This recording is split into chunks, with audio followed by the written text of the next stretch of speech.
क्या हैं आप? पशु चिकित्सा अधिकारी नसीराबाद। अच्छा, आपने अपने ही सीवीओ पर आरोप लगाया है, यौन शोषण तक का आपने आरोप जी जी लगाया है। जी सर। क्या है पूरा मामला? सर यही मामला है कि ये जब से इन्होंने कार्यभार संभाला है दिसंबर से, उसके बाद इन्होंने ये एक्चुअली में ये उत्तर प्रदेश मुख्य पशु चिकित्सा संघ के ये महामंत्री हैं। इन्होंने जनपद इकाई में मुझे ज़बरदस्ती संयुक्त मंत्री का पद दे दिया। ठीक है, मेरे कई बार मना करने के बाद दबाव बना के मुझे दे दिया। फिर लगातार मेरे ऊपर दबाव बनाया गया कि आप बैठक में आइए, आप मिलिए आके, आप मिलती नहीं हैं, आप बहुत अकड़ में रहती हैं। मैंने कई बार इसका विरोध भी किया। हमने कहा सर काम बहुत है, इस वजह से मैंने पहले भी आपसे कहा था कि सर ये सब नेता नगरी मैं नहीं कर पाऊँगी। उसके बाद ये सर फरवरी में आके महाशिवरात्रि और इतवार की मेरी अनुपस्थित लगा के चले गए। फिर इन्होंने लगातार मेरे ऊपर फिर दबाव बनाया। फिर जब भी फिर तब उसके बाद जब हमने फिर उनकी बात नहीं इस तरह से मानी, तो फिर ये मई में आके सर, और ये मई में आके फिर ये मेरी मतलब मुझे फ़ोन भी नहीं किया, ना मुझे बताया, और ये मेरी एब्सेंट लगा के चले गए। फिर इन्होंने जब 16 तारीख को, मैं 16 मई को सर ऑफिस में स्पष्टीकरण देने की, तो इन्होंने मेरे साथ बहुत अभद्र व्यवहार किया। और जब मैंने बाथरूम की बात कही कि आप जब गए थे तो एक बाथरूम सर चेक कर लेते, महिला होने के नाते मुझे खुले में जाना पड़ता है, तो उन्होंने अभद्रता करते हुए मुझसे कहा कि बाथरूम तो लगभग सब जगह यही समस्या है, तुमको बहुत प्रॉब्लम होती है, अब नौकरी करना हमको आपको अच्छे से सिखा देंगे, आपका करियर बर्बाद कर देंगे, आपको हम सिखाएंगे अब नौकरी करना होता क्या है। उसके बाद सर ये 27 मई को फिर विभागीय बैठक में इन्होंने हमें रोका। सबके जाने के बाद सब चले गए, उसके बाद मुझे ज़बरदस्त रोका गया। और फिर उसके बाद ये कहीं विभागीय कार्य से चले गए थे। लगभग 1-1.5 घंटे बाद लौट के आए कि जब तक मैं आ ना जाऊँ तब तक आप यहीं बैठी मिलना। आने के बाद जब मैं पीछे बैठी हुई थी तो इन्होंने मुझे आगे बुलाया कि आप आगे आके बैठिए। जैसे ही मैं आगे आके बैठी, स्पष्टीकरण इन्होंने थमाते हुए मेरा हाथ पकड़ लिया, और जैसे ही हाथ पकड़ा मैं इनका हाथ छुड़ा के धक्का दे के बाहर निकल गई। क्या उद्देश्य था इनका हाथ पकड़ने? अब सर उद्देश्य यही था, ये अपने मनमानी करना चाहते हैं। महामंत्री पद इनके पास है ना, उसकी तो मनमानी करना चाह रहे हैं ना ये सर। जैसे हम चाहेंगे वैसे आपको रखेंगे और आपको रहना पड़ेगा। तो ये 9 दिन जब आप ये आए थे जांच करने, तो आप एब्सेंट थी, तो फिर मैं अनुपस्थित थी ही नहीं, मैं तो गौशाला में थी। इन्होंने मुझे फ़ोन करके बताया भी नहीं कि आप कहाँ हैं, ना मुझे सूचित किया। तो ये तो 1 दिन की बात हुई, इन्होंने तो 9 दिन हाँ, तो उसमें उसके पीछे छुट्टियां भी तो थी सर। ये तो इन्होंने अपनी मनमानी की है। अच्छा, छुट्टियों का भी एब्सेंट लगाया इन्होंने। पहले भी सर ये महाशिवरात्रि और इतवार का अनुपस्थित मेरी लगा चुके हैं रजिस्टर्ड हॉलीडे में। ये कई दिनों से, कई महीनों से मुझे परेशान कर रहे हैं लगातार। जब इनकी दाल नहीं गली तब इन्होंने जाके मेरा पूरा वेतन होल्ड किया है। और वेतन तो सर ये कोई नॉर्मल प्रक्रिया है, वेतन नहीं है। इन्होंने जो मेरे साथ अभद्रता की है, वो सर मुझे न्याय मिलना चाहिए। अभद्रता की, मेरे साथ छेड़खानी करने का, इन्होंने ज़बरदस्ती करने की कोशिश की। किसको आपने सूचना दी है इसकी? इसको मैं डीएम मैडम को भी लिखित में दे चुकी हूँ, अपने एडिशनल डायरेक्टर को, डायरेक्टर को, और सर मैं विभाग में लगभग सभी को लिख चुकी हूँ, महिला आयोग को भी लिख चुकी हूँ। सर आपके ही विभाग की एक डॉक्टर ने आप पर एक गंभीर आरोप लगाया है, क्या कहना है इसको? कल से मीडिया में कुछ खबरें चल रही हैं। आज भी सुबह सुबह मेरे पास एक वीडियो वायरल हुआ था जो भेजा गया है।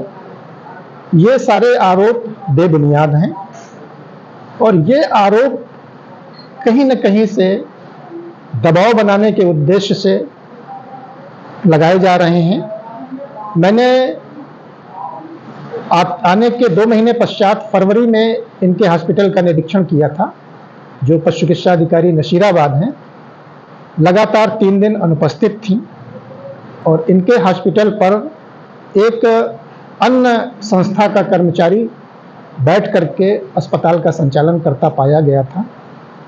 कैश बुक और ओपीडी रजिस्टर उसके द्वारा भरा जा रहा था। मेरे द्वारा स्पष्टीकरण मांगा गया। उस स्पष्टीकरण में इन्होंने कुछ बीमारी का बहाना बता करके ना आने का कारण दिया था। मैंने चेतावनी दे करके उस समय इनको कहा था कि ये संस्था आपकी है, आपको इसे संचालित करना है, और जो दूसरी संस्था का व्यक्ति बैठा था उसको मैंने सख्त निर्देश दिया था कि अपनी संस्था का वो संचालन करें। इसके पश्चात 10 मई 2023 को मैंने पुनः नसीराबाद का निरीक्षण किया। निरीक्षण का उद्देश्य नवीन पशु चिकित्सालय का निरीक्षण करना था, और रास्ते में एक कृष्णा इंटरप्राइजेज पोल्ट्री फार्म और लखापुर नवीन गौशाला का निर्माण, इसका भी निरीक्षण करना था। निरीक्षण के समय जब मैं वहां पहुंचा तो ये लगातार 9 दिन से अनुपस्थित थी। फिर वही घटना, पुराना व्यक्ति जो पशुधन प्रसार अधिकारी है, जिसे अपनी संस्था चलाना चाहिए, वो अस्पताल पर बैठ करके अस्पताल का संचालन कर रहा था और ओपीडी और कैश बुक या अन्य रजिस्टर जो पशु चिकित्सा अधिकारी को भरने चाहिए वो उसके द्वारा भरे जा रहे थे। जब मैंने इसका स्पष्टीकरण मांगा तो लगातार 3 स्पष्टीकरण में इन्होंने अपनी उपस्थिति का कोई प्रमाण नहीं दिया। चौथे स्पष्टीकरण में 30 जून 2023 को इन्होंने गौशाला जाकर के बैक डेट में प्रधान और वहां की निरीक्षण पंजिका में हस्ताक्षर करके फोटो के साथ मेरे समक्ष भेजा था, जो कि स्वीकार नहीं किया गया और 9 दिन का वेतन बाधित कर दिया गया। अब 9 दिन का वेतन निकालने के लिए ये मुख्य पशु चिकित्सा अधिकारी पर दबाव बना रही हैं कि बिना किसी अवकाश के स्वीकृति के इनका वेतन निकाल दिया जाए। इन्होंने इनडायरेक्टली धमकी भी दी है कि यदि इनका वेतन नहीं निकाला गया तो ये थाने में मेरे खिलाफ अश्लीलता का आरोप लगाकर मीडिया में जाएंगी या कोर्ट में जाएंगी और मुझे बदनाम करेंगी। ऐसा मुझे विभिन्न स्रोतों से ज्ञात हुआ है और कल का जो वीडियो में निकला है, इनका मीडिया ट्रायल है, उससे भी ये बात साबित होती है। आपका अगला कदम क्या होगा? आप सही है तो अगला कदम क्या होगा? किसी सूचना दिया आपने या इस तरह से क्या होगा? इस घटना के बारे में जो ये आरोप हैं, शासन को और निदेशक को भी इन्होंने पत्र लिखा है और इस पर अपर निदेशक के द्वारा जांच भी की जा रही है। 1 माह पूर्व उसमें अपर निदेशक ग्रेड 2 लखनऊ मंडल लखनऊ को पुनः जांच करने आना है। इसका पत्र कल मुझे प्राप्त हो गया है। 30 सितंबर को वो पुनः जांच करने आएंगे।